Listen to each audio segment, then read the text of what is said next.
This conference will now be recorded.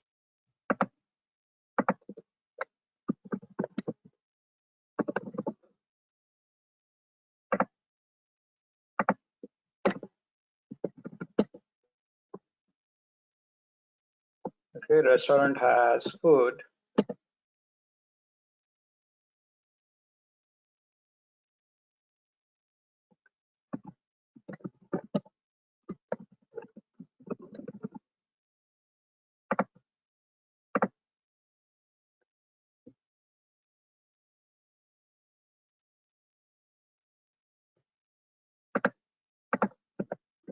Okay, restaurant has food. First of all, if you keep it null, what it means is this is null, right? Yep. If you just declare what is the default value? Null. Null. So would you go to any restaurant that has food just for namesake, but doesn't have any food at all? No. No. It's the same thing here. This is as if like you created a software for restaurant and you say you have food. See, I do have food. But do you really have any food or is it all null? Oh, it's null. That's the problem. Okay, so if you create a restaurant software, you should also have created the food. This is just like a name. Okay, your menu. Okay, food F. When you say food F, we serve pizza, pasta, salad. That's what your menu says. Okay, looking at the menu, you say, I want a pizza. That when the real pizza comes out, that's what this part is. So this is a menu. Do you eat the menu? No, you eat the actual food. So you're supposed to create object when you write the software. Okay, that's the first point. Now, let's say customer orders something, okay, and you want to know what's the total price and all that. Okay, so we'll say public int order. Okay, and I'll say int quantity. Okay, imagine if this is like a pizza restaurant. Okay, so I will say name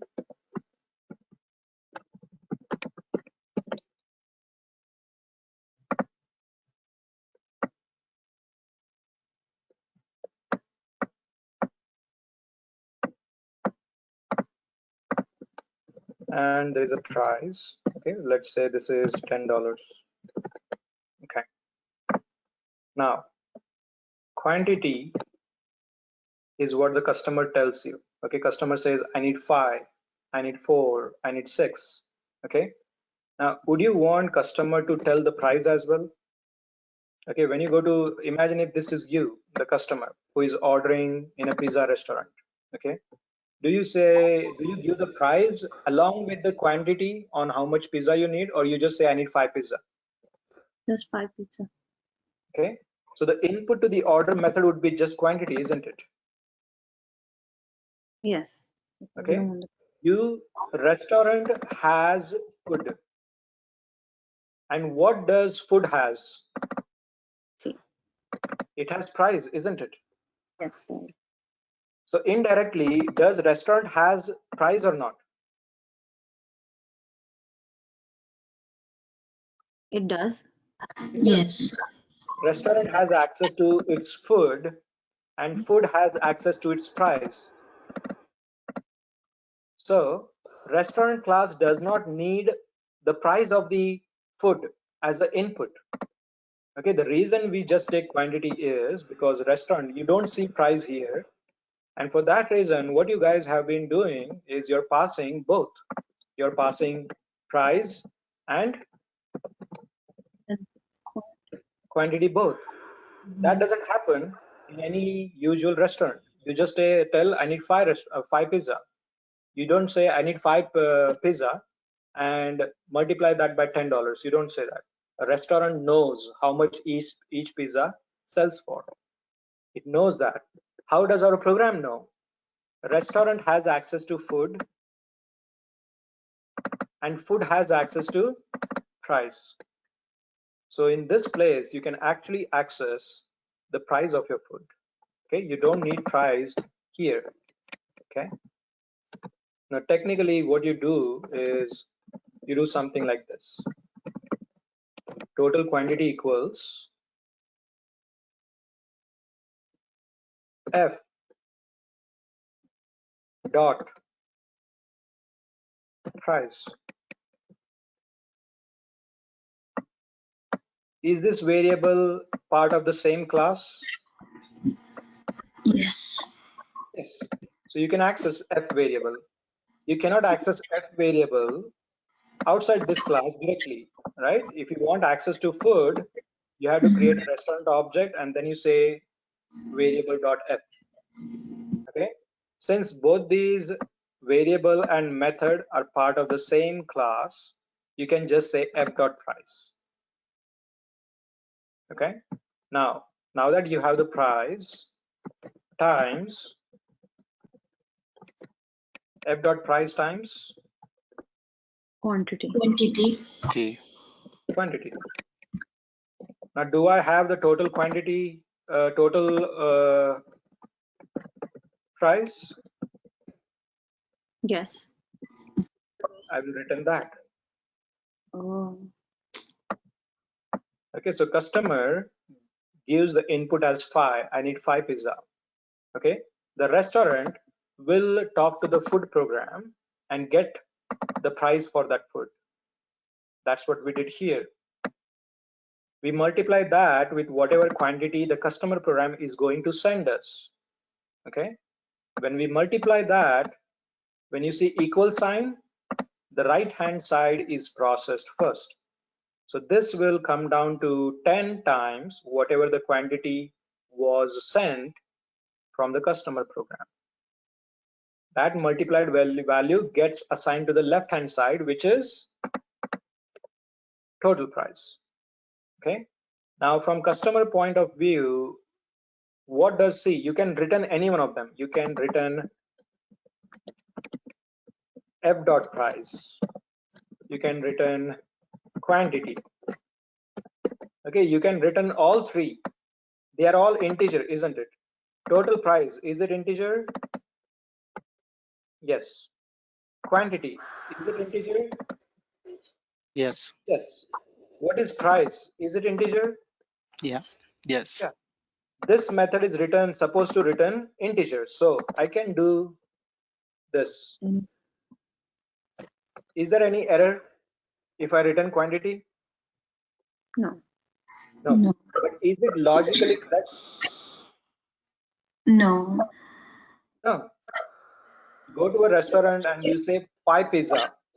Does that mean the restaurant says 5?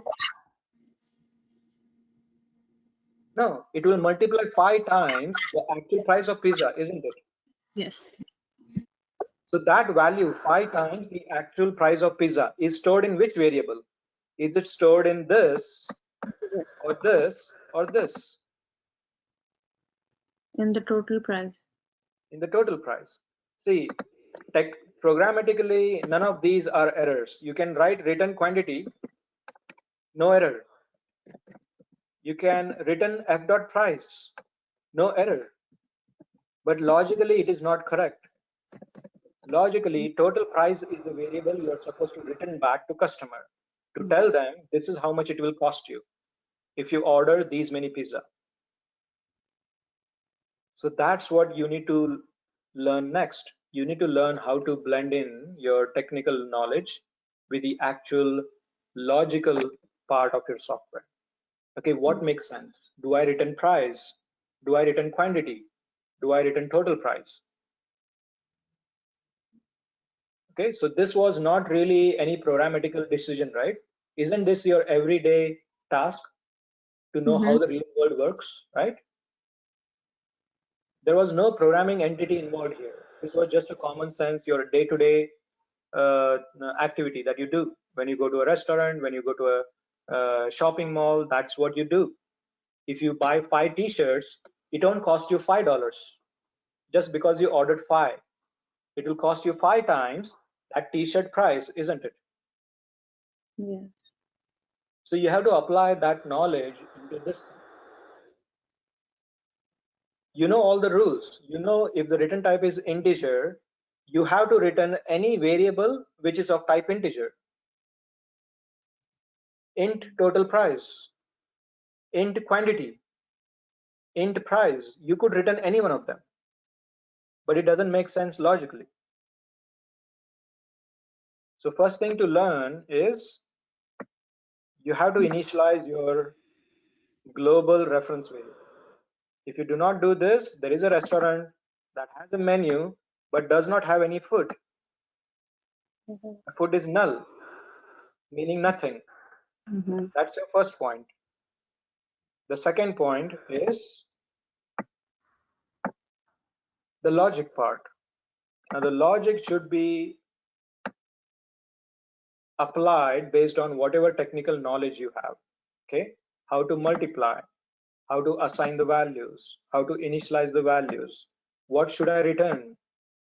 Okay, should I return f? Is that correct? Why do we get this error? It's wrong because it's not returning the integer. I should return the integer. Yes.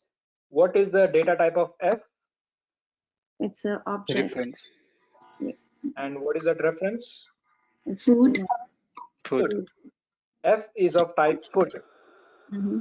If f is food and the return type is int, they don't match, and that's why you're getting this error.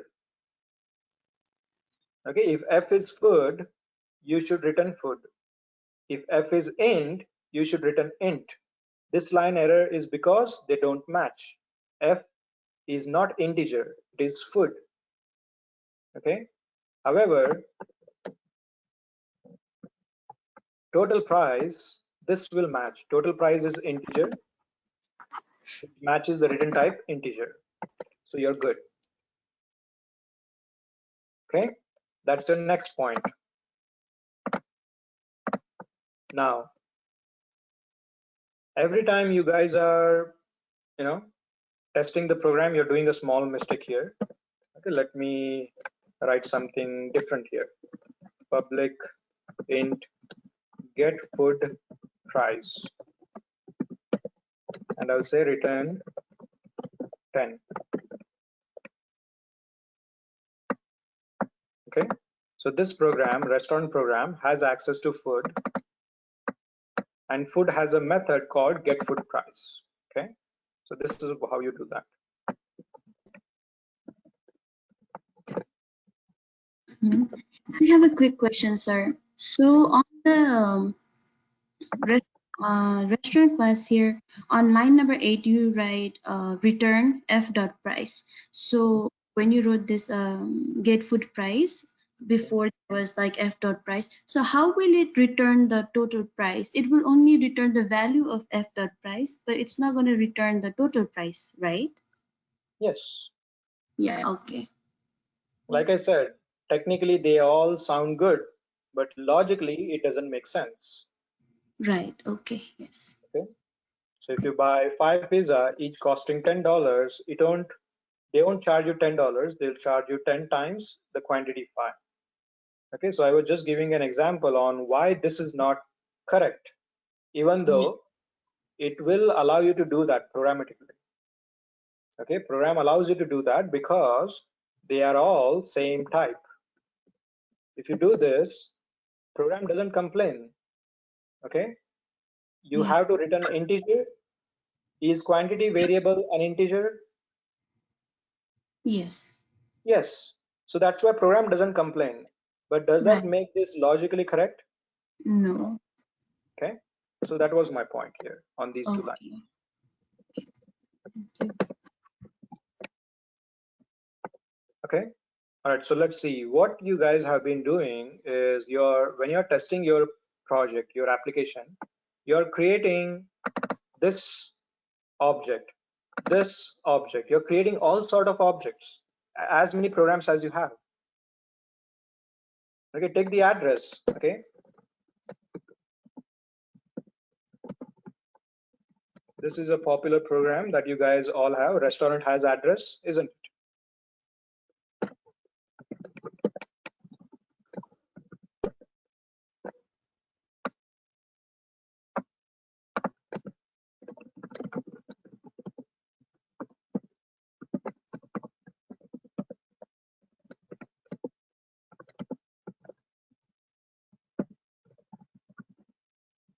I have a question. Mhm. Why you on the address one on line number 4, you have public string city equals whatever. Can you do that? Public integer zip code public city. Yes. Can we do that? So What does it mean? this is something that you're wondering about? Yes, the public, yes. So like I said, this is called access privilege, and we have a chapter for that, and I'll tell you in detail. But for the moment, if it confuses you, I'll remove that. Your program will still work. Okay. Okay. Yeah. Let's not add too many concepts. We'll just focus on what we know. Okay. So I'll remove the public for now. Okay. All right. So what you guys have been doing is when you want to, this is the restaurant app. Okay. A restaurant program has food and address. Okay, every restaurant has an address and every restaurant has food. Okay, these are has a attributes. Okay,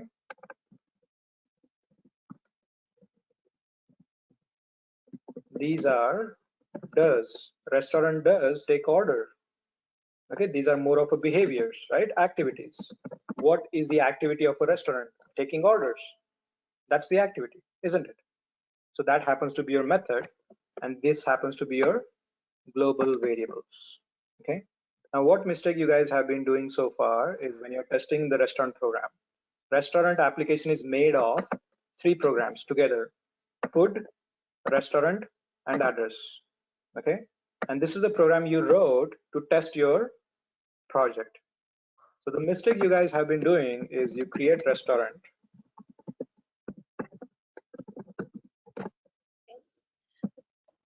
Okay. And you test the order method.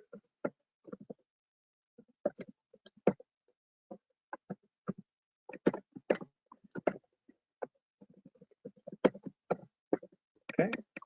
We process the output, whatever we get from there. And we are printing that output, okay, which all technically makes sense.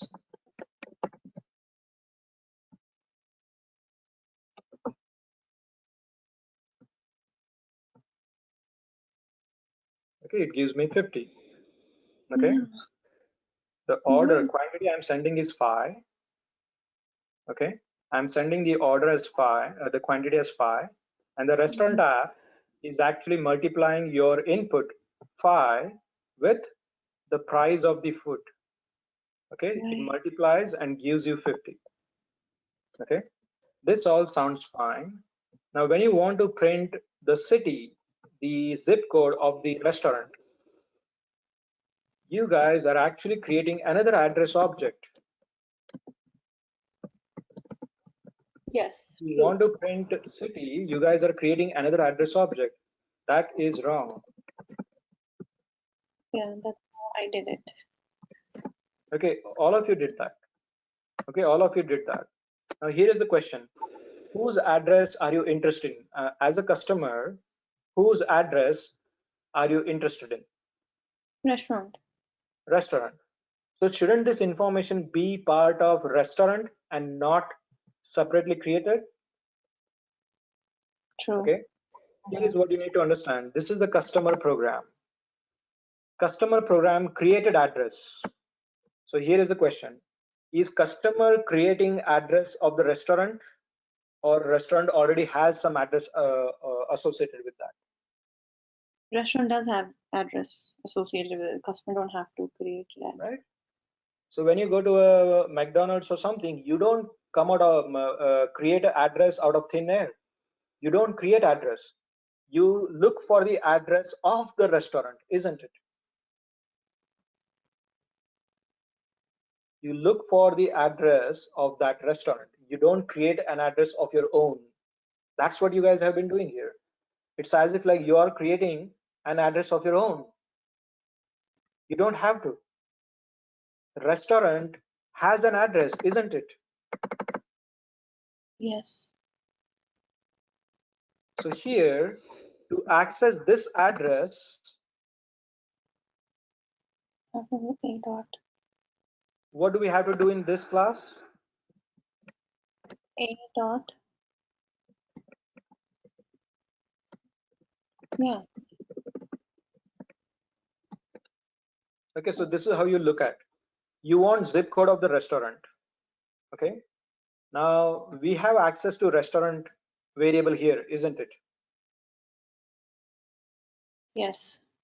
Does restaurant has access to address? Yes. Yes. Go to address class. Does address class has zip code? Yes.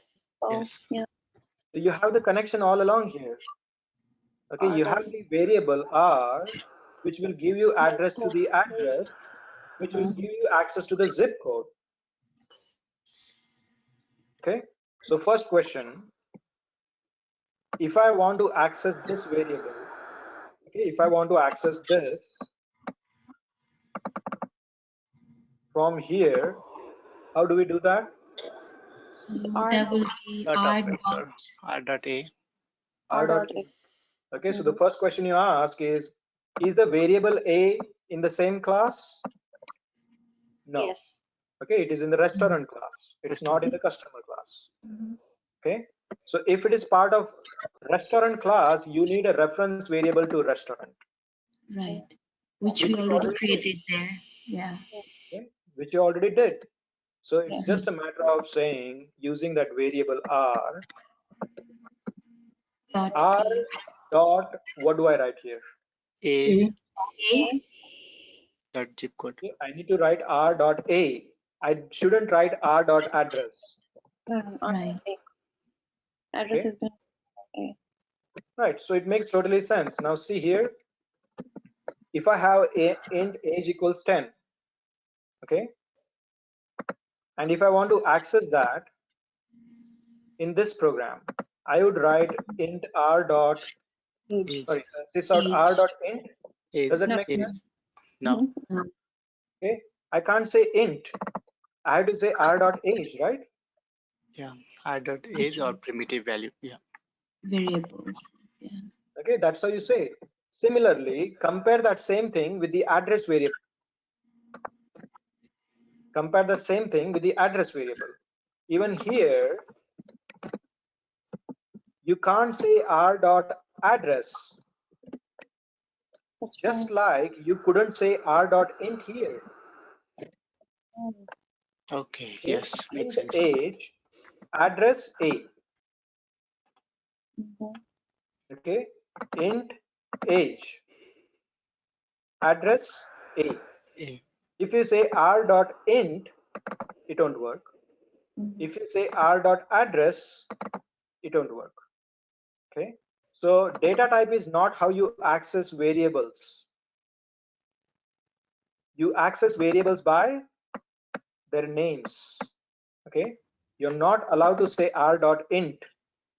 You say r dot age. Okay, you don't say r dot int, you say r dot age. Similarly, you don't say r dot address, you say, R dot A. okay, remember that. You say r dot a. Now that you have access to A, we know A is of what data type? Address. Address. Reference. Address data type. And what does address has? Zip City code. Zip code and and city. zip code. Okay. So if I need city, do I say r dot a dot string? No. No. That. No, direct city. No. City. We say r dot a dot city. If I need zip code, do I say r dot a dot int? No. Dot zip code. The zip code. Okay, so to print your address, city, and zip code, you guys have been creating a different address altogether. You shouldn't do that. Okay, isn't address already part of restaurant program? Yes. And aren't you interested in knowing the address of the restaurant rather than creating your own personal address? Restaurant address. So that's what we should stick to. Okay, when you're testing your program, you create a object of the main program. This is the main program. Everything revolves around this. Food, address, this program, they are all part of this one giant main software. Okay. So when you test it, you have to revolve around the same program. r.order, r.age, r.a.zip code, and so on and on. Okay. With that in mind, if customer wants to know what is the cost of a pizza, okay, apply the same logic that I explained you now. Okay, I need to know what is the price of a pizza. How can I do that from this test program? Should I create an object of food class to get the food price? No, you already created a restaurant. Yes, you already created a restaurant, didn't you? So through restaurant, do you have access to the food object? Yes. So we have Yes. F. So through food object, you have access to the get food price method, Yeah, we have. right? So complete the sentence. Here on this line, I want you to get the price of the pizza. Okay, what would you write?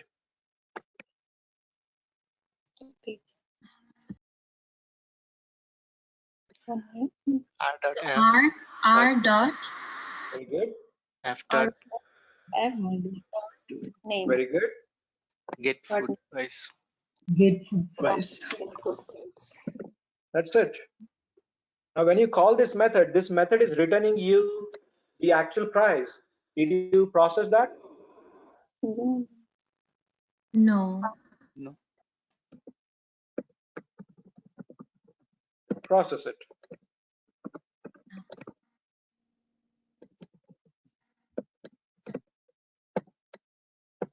Okay, yeah. I need. Okay, can you please explain the line 8 and 9 again, please? Line 8. Yes. I'm confused in 8. The left hand side you did integer pizza price. That's where I'm lost. Yeah, This one? Okay, you Yeah. got this part, right? I got this one, the right hand side. Now, when you call get food price, what is this method returning you? Integer 10. Integer. So Mhm. anytime you get an integer output, what do you do on the caller side?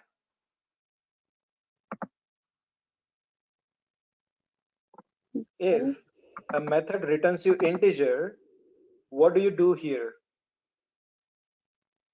I need to tell that it's that we are returning an integer. See, this is handling the output. Okay, the left hand side is handling the output. Yes. You call food price method and it returns you something. When it returns you integer, what do you handle that in? Integer. Sorry. Integer. Okay, this doesn't matter what you call it. I can call it ABC. Who cares? Okay, I can call it ABC. Do you have any error on this line if I say ABC? No. What if I just call it X? Is there any error on this line? No. No. No error. But if I change this, why is this giving me error? Because you're not telling the type of whatever you're returning. So you need to Yes. tell. The food price method is returning me integer, right? Yes. Am I handling the output of get food price in an integer? Yes. Yes, but you wrote the food. Food is not. Food is just a object. This is not integer, it's a reference variable food. Mm-hmm. So that's why this is the error. You cannot change this line. It has to be int because this method get food price returns int. Okay. You can change this with any name you want. There won't be any error. This doesn't matter. This is just a variable name, alias. Okay. What matters is what are you handling the output in. I'm handling the output in int, and the return type is int. You're good.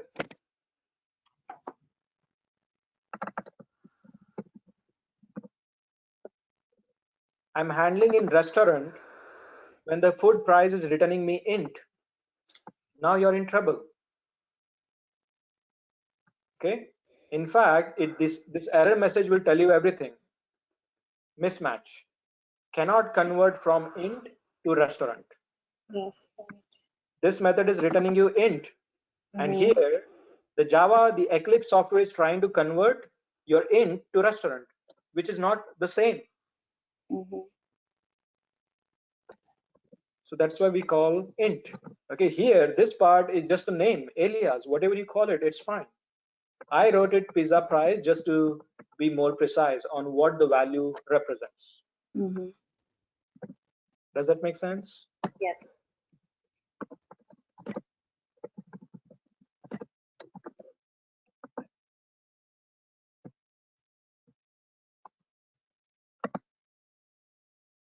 Pizza price is 10. Total quantity 50. Zip code 12345. Pizza price, whatever you have here, it easily gets printed here. The total 10 times 5, 50, which is coming from this method. You want the zip code? It's coming from here. So all the time we access this method, this variable from 3 different programs. I accessed various methods and variables, right? From 3 different programs. While doing so, did I create 3 objects or just 1 object? 1 object. Only one. Wasn't I able to access everything through the restaurant object? That's how you should do as well. If you want to test this method, you don't create the food program. You do have restaurant already. Restaurant has access to food. Through here, you can get access to this. Okay, it's like a big box. Within that, you have a smaller box and then a smaller box and so on. If you need access, just buy the big box. Everything that is included in this big box is all yours, isn't it?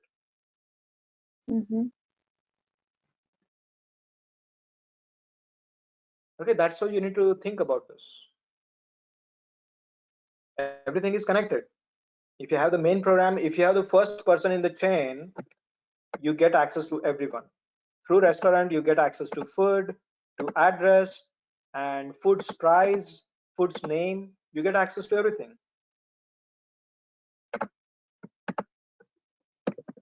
So how do I print? What is the name of the item this restaurant sells? So R dot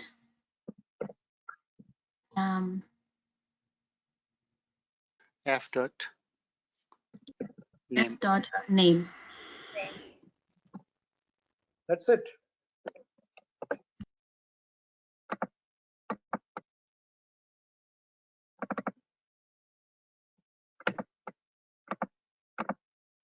Now coming to your problem, Varda, when you get null pointer exception, if there is no food, okay, if there is no food at all, and you're trying to get the price of the food, okay, look at this. You created restaurant object, and the customer is trying to see what is the item that restaurant sells. Customer is trying to get the price of the item. Now here's the question. If there is no food at all, will there be any name or price to that? No. If the food itself doesn't exist, what would you name it? What would be the price of a food that doesn't exist? Nothing. That's the problem. Now you have this scenario here, and you'll see that same null pointer exception.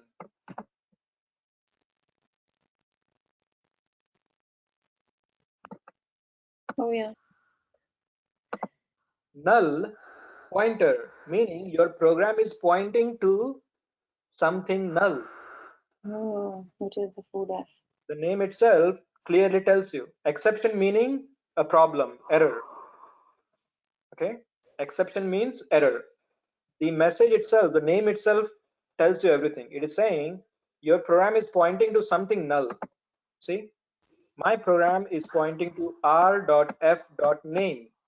I'm trying to get name from the f object, which is food object.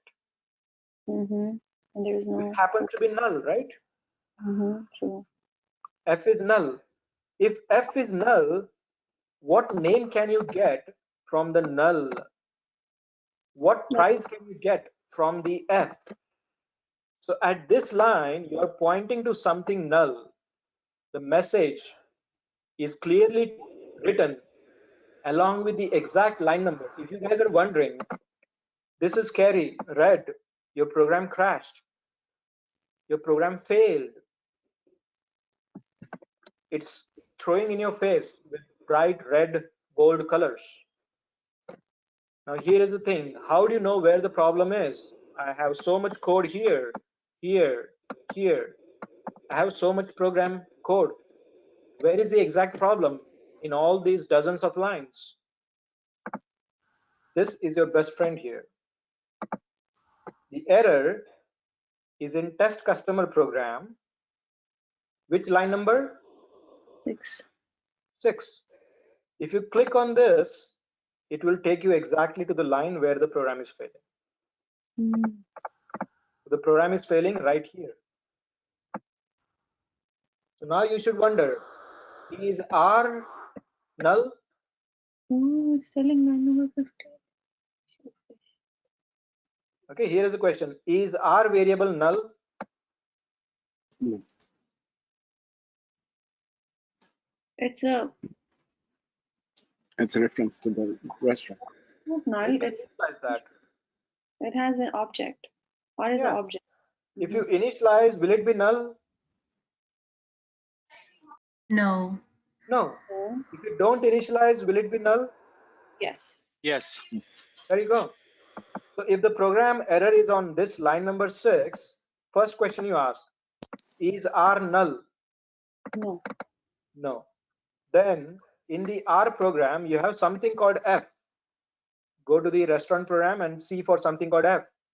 Is F null? Yes. Yes. Yes. And that's how you figure out where the problem is. It gives you exact line number 6. It tells you this is where you're having problem. So if R is not null, we know, we can see it right here, then definitely F might be null. Look into that.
Now I want to know the ingredients.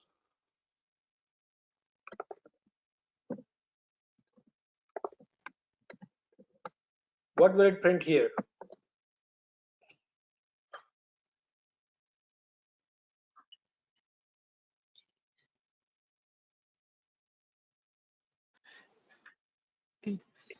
It should throw error because we don't have ingredient.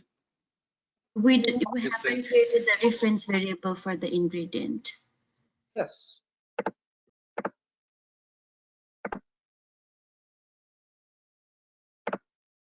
The error is still on line number 6. Go there. Now we have this thing. Look carefully. R. R is pointing to restaurant, this line. Has this been initialized? Is this null? Initialized. So R dot F. Which line number am I referring to for F? 5. 5. Here. Is this null? No, initialized. Initialized. Then we say F dot in. So in the food program, do we have anything called in? No. In the food program. Yes. Ingredient in. Oh yeah, Yes. there is. Sorry. Yes. Is this initialized? No. No.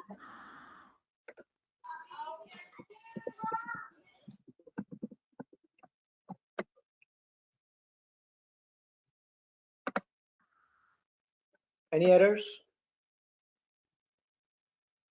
Did my program fail? Any No. bright red messages? No. No. Did it print the ingredient? Yes. So do you see what the initialization and declaration do when it comes to reference variables? Yes. Do you understand how to access various programs using the main handler? Yes, now got it. Do you understand how we use multiple dots to achieve all the information that is hidden inside the restaurant program? Yes. Dot, dot, dot. Now, does this make sense? Dot, dot. Okay. Here, does it have any resemblance? See here, this line, R dot F dot get food price followed by parenthesis. System dot out dot println followed by parenthesis. Does this have any resemblance? Yes, it just do all the Right. class. So we know R is a variable of restaurant. F is a food variable inside restaurant, right? So how do you explain this thing to me? Okay, let me explain you this thing.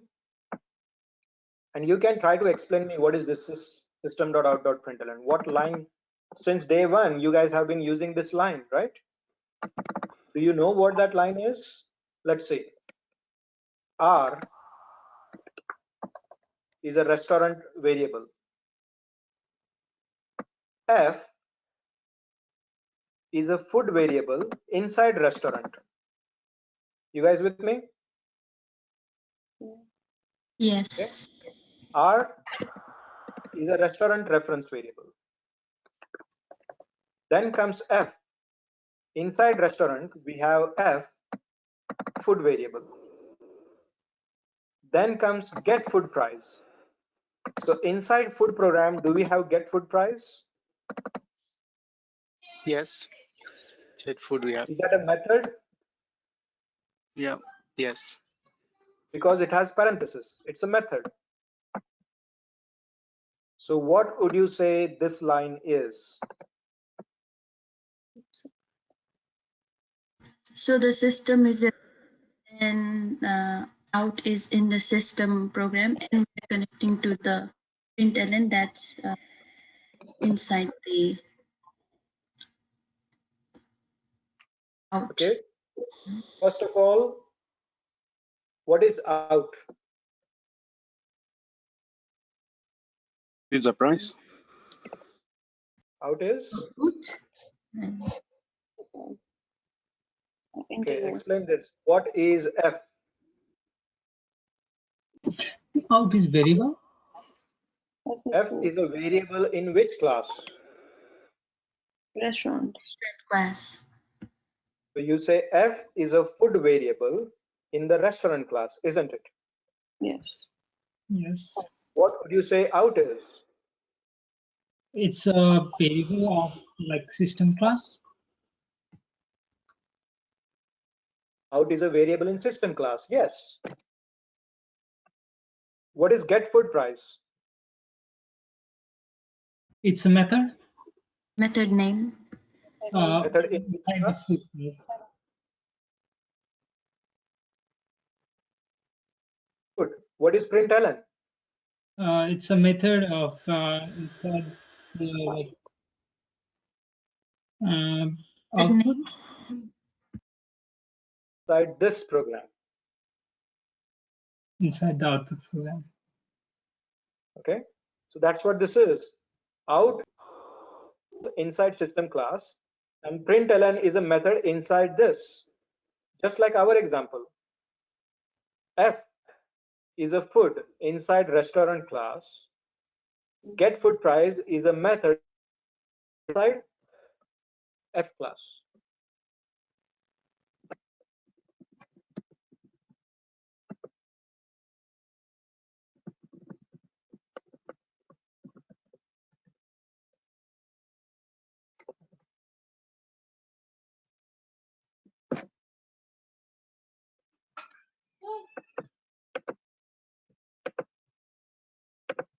This conference will now be recorded.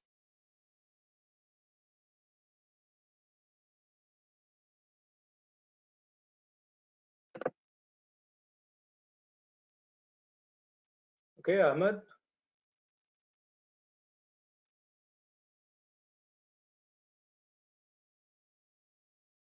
Ahmed Kareem.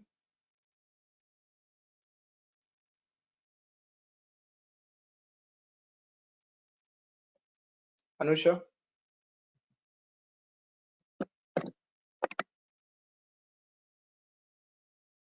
Yes. You want to test the method 1 in the test program. How do you do that? Um. You want to call this method. Ingredient in equals new ingredient.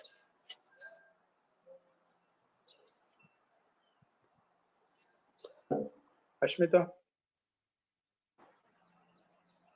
Yes, since it's not in the restaurant class, we have to call the different. Give me 1 second. So it's in the ingredient class. We need to call that in a testing. So I would do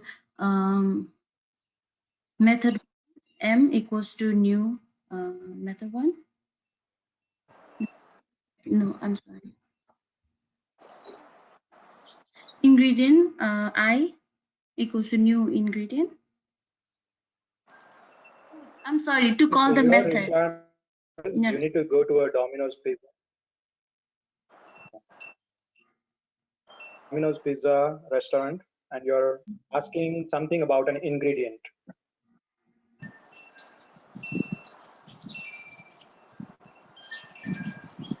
I got it confused over here. I need to call the method. So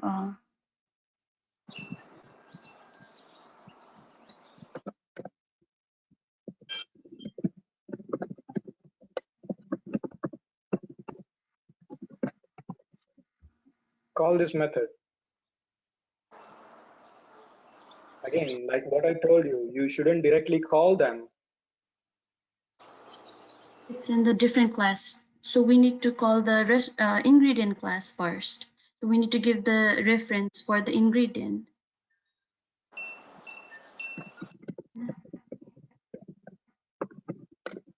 If you need a secret about the pizza ingredients, Domino's pizza ingredient, who do you contact first? Restaurant. Restaurant itself, don't you? If you need pizza ingredient secret, would you go to Walmart? Won't you go to the source, which is the restaurant class itself? Yes.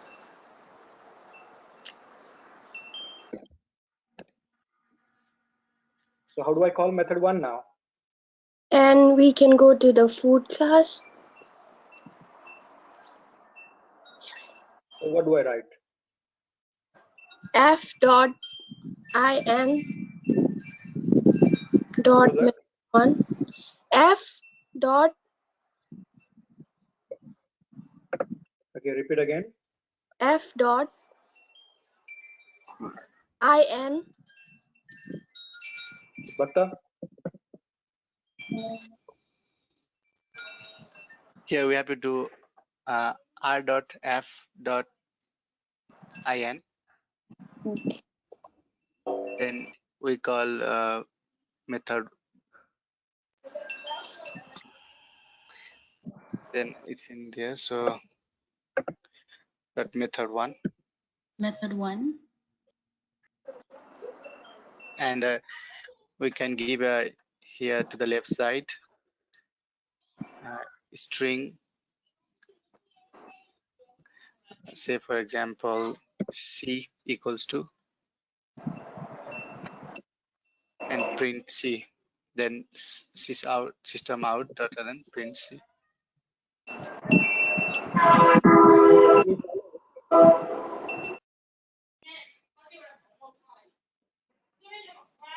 Anusha, do you follow what we are doing here? yes.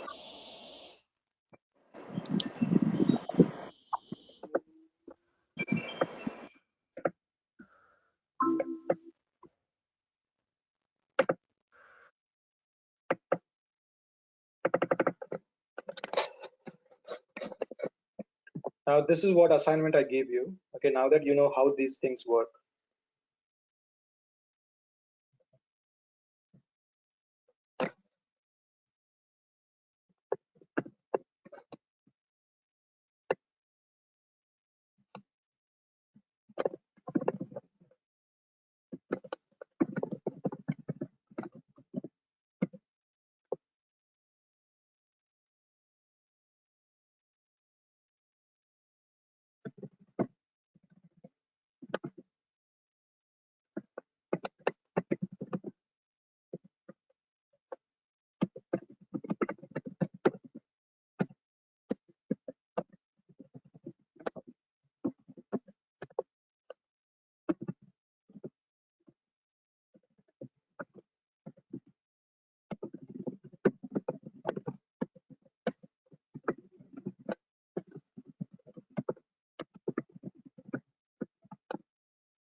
This is a program you need to write.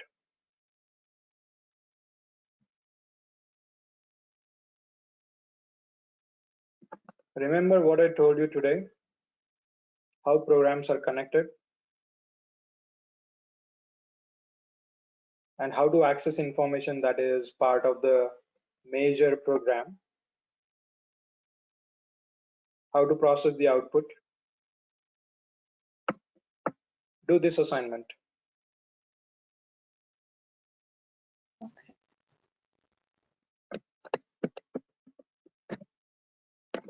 Again, watch this video and understand what we did. Don't go back to same. Let me create an object of accountant and get the interest rate. Understand the concept. You don't go to an accountant. You go to a bank and you ask for what is the loan interest for house. The bank will route you to an accountant and accountant will give you the interest rates. You don't directly go to an accountant's house. You go to a bank, right? Yes. The same applies here.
do these two exercises.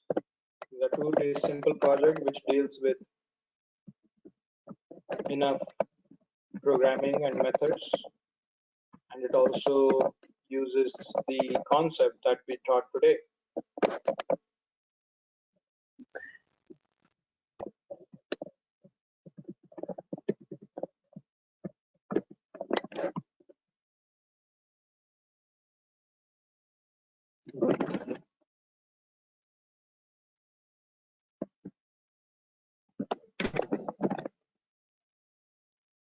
This conference will now be recorded.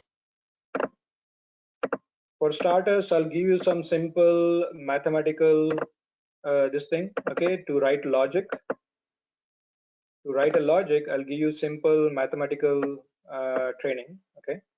That should at least get you started. Okay, you can pretty much write a program for banking which deals with a lot of mathematical arithmetic operations, any formula related stuff, you know, calculating area of circle, area of square, things like that. Okay, so you can try as many programs as you want with just this mathematical operations. Okay.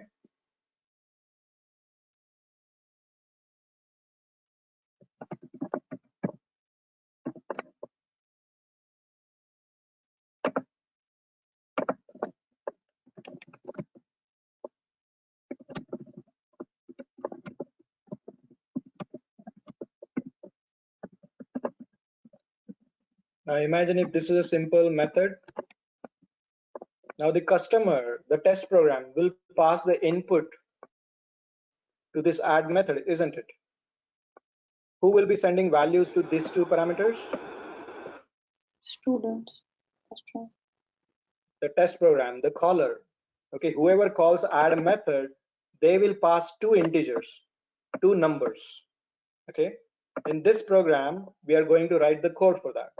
So what we typically do is something like this. In sum equals, whatever input I get in parameter 1 and parameter 2, I'm going to add them. Okay, now the addition of two numbers is in which variable? Sum.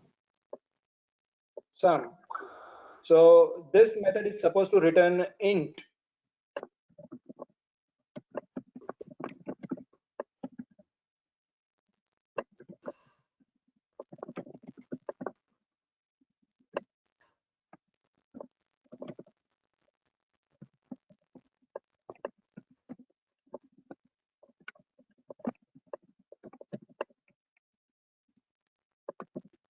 Now, can I write return A? You can, but it will not give If a I did logical this, answer. You only have to return. there is no error. But there is no logic. A, Just return one value. A is an integer. The return type is integer. So perfectly fine. But logically, it is not right. If I give you two numbers, 10 and 5, this program will return me what? 10. 10. So 10 plus 5, is that equal to 10? No. Logically, it is not correct. Can I write return B? No. First question, programmatically, will there be any errors? No. No error. B is integer. This method is supposed to return integer. Totally fine. Logically though, it's not right. If I give you 10 and 5, two numbers, this method will return me what?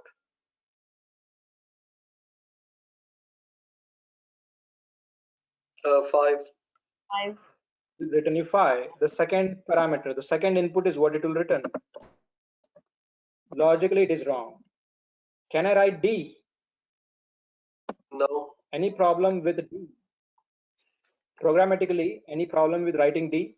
No, sir. No problem. Is it logically correct? Not correct.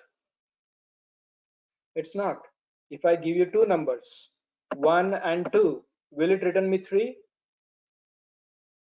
No. No, it will return What 20. will it return? Null. 20. Sorry, 0. Yes.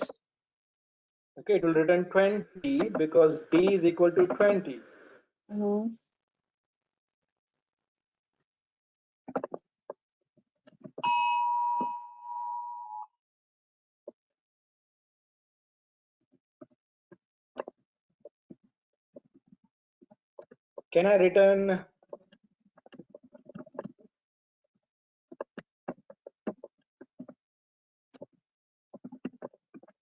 Can I return S? No.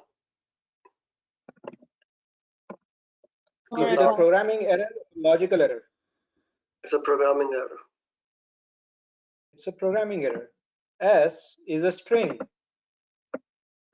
The return type is int. They don't match. It's a programming error. Even logically, it doesn't sound good. Finally, can I say C? Yes. Yes. Error? There will be no error. Is there any logical error? No. No. Programming wise, no error, but logically, no error either. Okay, if someone gives me two numbers, I'm going to add those two numbers and store it in a variable C. So C has actually the addition of whatever two inputs I get, A and B. Whatever two inputs I receive, that addition will be stored. Right hand side goes where? It goes first. The value of right hand side goes to Left hand side. left hand side. So A plus B, whatever value you get, if I pass 10 and 20 to this method, 10 will be in the A variable, 20 will be in the B variable. You add those two, 10 plus 20, and that sum 30 gets copied to the left hand side, which is C. So C, yes,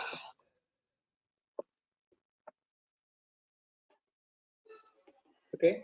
So C is the right decision logically as well as programmingly. Okay. Now this is just an addition. Now there are a few more other options you have.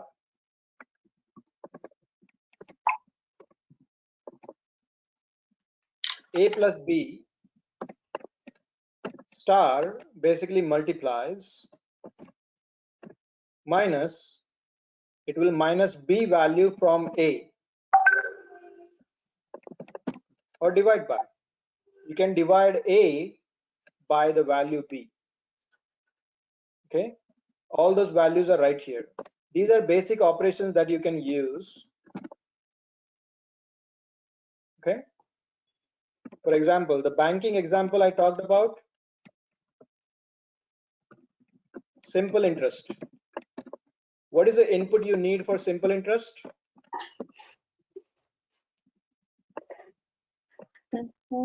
Principal, Time.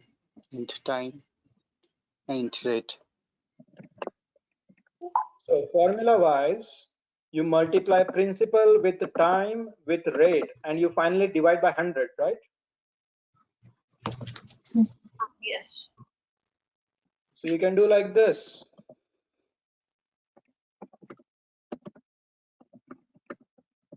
Principal times multiply by, Rate. and finally Divide by 100. so what do I return here? SI. SI. Principal time rate doesn't make sense, but programmatically, is it okay?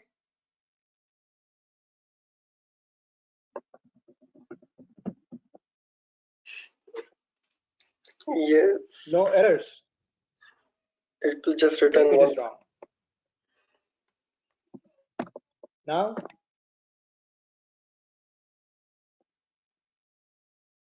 okay, so you can use this basic arithmetic operators to basically write many programs. You can write withdraw, deposit, okay, simple interest, area of circle, area of triangle,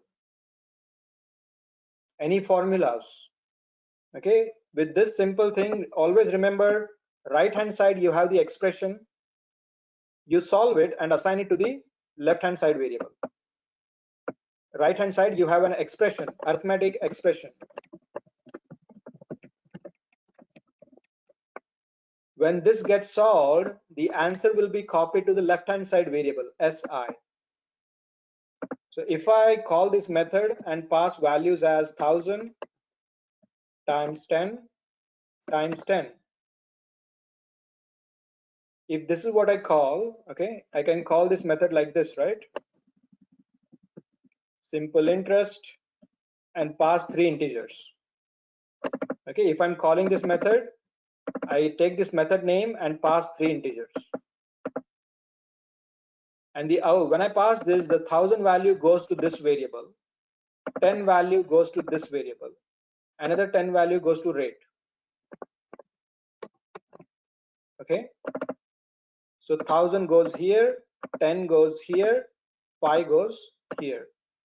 So this method with whatever value principal has, in this case 1000, multiplies by time, which is 10,000, multiplied by rate, which is 50,000. So when you divide 50,000 by 100, what do you get? 500. 500. The value 500 is now sitting where? In SI. In the SI variable. So on this line, when you say return SI, what will be returned? 500. 500. That's it. How do we call it in the main method? How do you call this method? In the main method, how do we call it? Like how do This is no different than what you did earlier.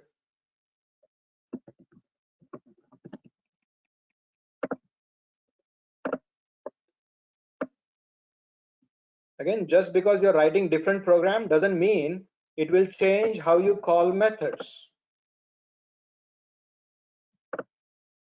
Okay. So same question. How do you call a method which is not in this program? Initializing it. you declare it? Create Calling the reference. class, Sohail? create the reference variable to arithmetic class. Yeah, arithmetic A equals arithmetic. Okay, so Rohil, do you understand that same thing? Okay, whatever we did for the last couple of days, right? If Yeah, you I are did. calling a method not in this main method, in this class, the first thing you do is Declare the arithmetic class because A equal to arithmetic. new. A equal to new arithmetic. That's it. And then A dot simple interest.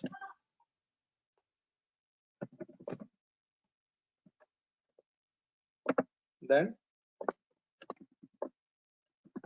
we have to pass the values. I mean, not like that. Like there are 3 values, we have to pass 3 values here. what do you want to pass? You pass any values, right? Any 3 values. Any values, yeah. Then what do you want me to write? All right, 5,000. Interest rate we can write like 10.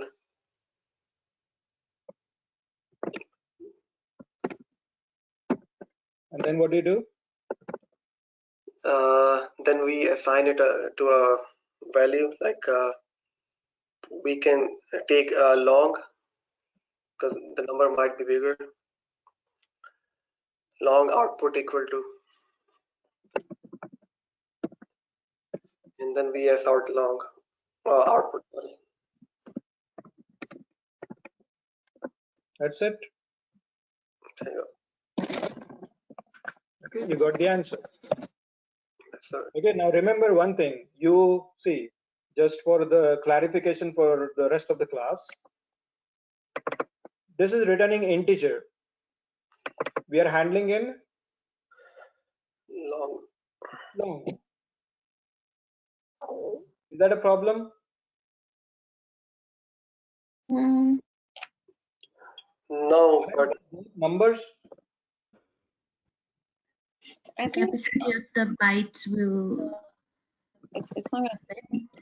Byte No, is the problem, yes, but long is not the problem.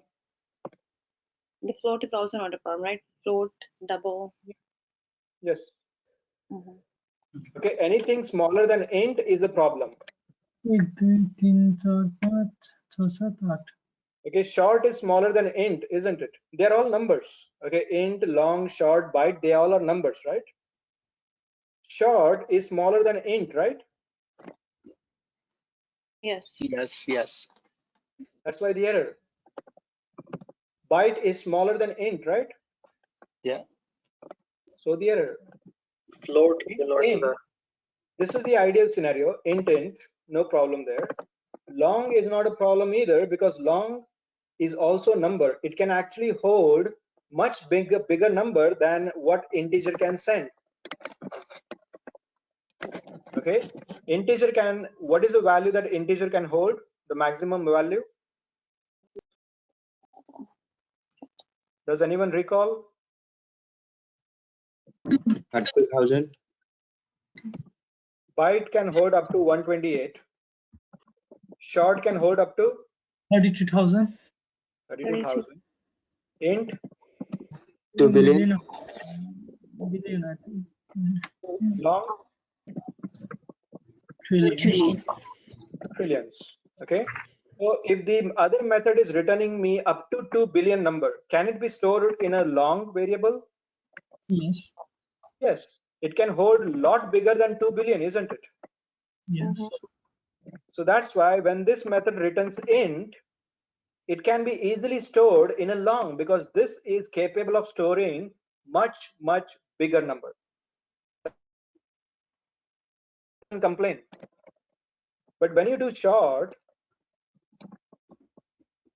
that's the problem. This method is returning integer. So it can return any number up to 2 billion, right? This Yes. int can return any value up to 2 billion. Can you store that in a short variable? No. It can only hold 32,000. It cannot hold up to 2 billion. That's why you're getting that error. You get error for short, byte, they are all numbers basically. Int, byte, number, short, long, they're all numbers. But this has a very smaller capacity. What this int can return you. This could return you much bigger than what byte can store. That's why this error. Okay, so don't get confused with why long gets a free pass. Okay, it's just a matter of how bigger is your wallet. Okay, if your wallet is big enough to keep any cash, any number that is returned, go for it. Okay, for the sake of this consistency, we'll just call it int. Return type is int, store it in int. Okay, just for the consistency purpose, I'm giving you this thing. But yes, you are allowed to store much bigger. Of course, you cannot store string. Why this is a problem? the string can hold Is string Return storing type numbers? alphabets. That's also. Right? String stores alphabetical, numerical, everything, not just numbers. So this doesn't allow you to do that. String is a completely different. Int, long, short, they are all of the same family. These all belong to the same family, numbers. So they are allowed. Okay? This conference will now be recorded. More interactive. Okay? So this is what you did. If you want this input to be dynamic, change from person to person. Yes. Okay, we are coding. We call this as hard-coded value. Hard-coded meaning it remains always the same number. Yes. Okay, it don't change. So this programmatically, this is actually a very bad coding. Okay, since we are just in our learning training purpose, training level, we do tests like this. But technically, yes, as you said, if you want an interactive version of the main method, do this. You need 3 numbers, right? Yes. 3 integer numbers. Yes. So you do something like this. Sys out.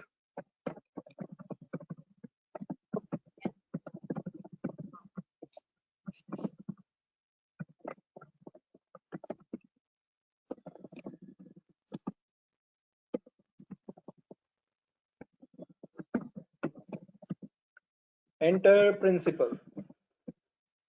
And then it's going to let me enter whatever I want to enter. You say next int because you want an integer number.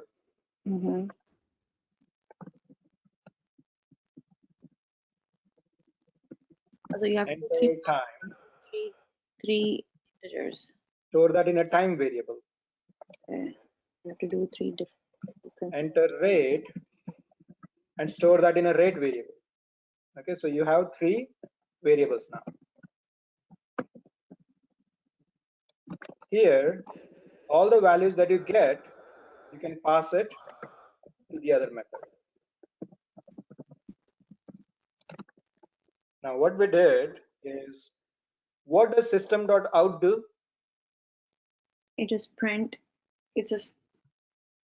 It will print on the output. This is the output window. Okay, this is the output window.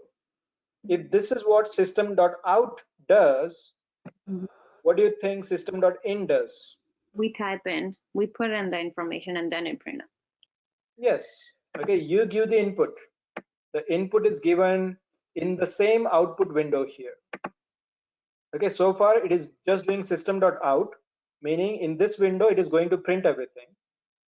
When you do system.in, you can actually give whatever input you want right here. Okay. Okay. So here, this is an instruction to the user. I'm telling the user, go ahead, enter principal. On the next line, when they enter some number, it will be captured by this method, next int. Get me the next int. It will capture. It will capture whatever you type here and store it in this variable. Okay. Let's see this in action. It says enter principal. Now the program is stuck here because you see the cursor blinking. What do you mean by cursor blinking? You have to type in the number. You have to type. Exactly. So I will type 10,000. Okay, it is still blinking. Now when you say enter, it will take the next part. Enter time. Yes. It's blinking again. It's waiting for me to enter the time. I'll say 10 and enter. It prints the next line, enter rate. 5, enter. This is the simple interest.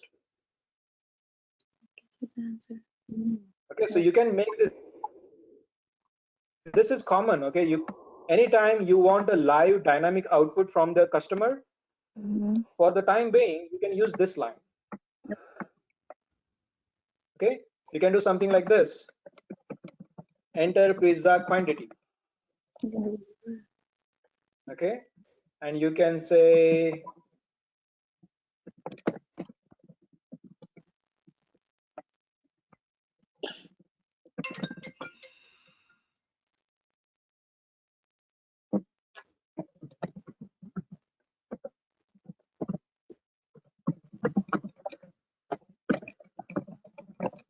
okay, I'll print here. Customer ordered something. Enter pizza quantity. It is waiting for me to enter a pizza quantity. I'll say 50. Okay. When I enter 50, that value is captured by this method in the right hand side, and it is copied into left hand side. So order quantity will have the name, the number. I take that and I print it back on the screen.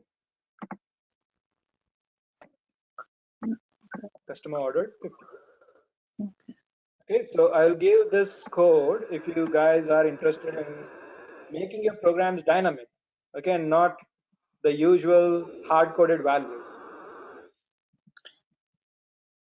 Okay, this code remains the same. You can use for anything. Okay, if you want to collect an integer, you say like this: int principal equals. You can name it anything. Okay, so once you store all the live input, different dynamic input into these variables, you can pass these variables to your method, right? It requires 3 integers.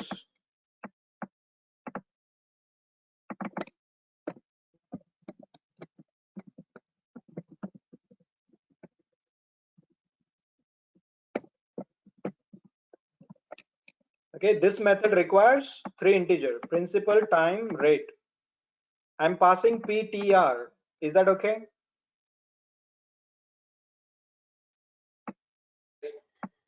Yes, because you just Right. Int, int, int. yes. First parameter is int. We are passing p here. Is p int variable? Yes. So we are good. Second parameter, time, is integer. I'm passing t here. Is t integer? Yes. We are good. Third one, rate, is an int parameter. I'm passing r variable. Is r integer? Yes. So we do match. 3 integers. I'm passing 3 variables who are all integers.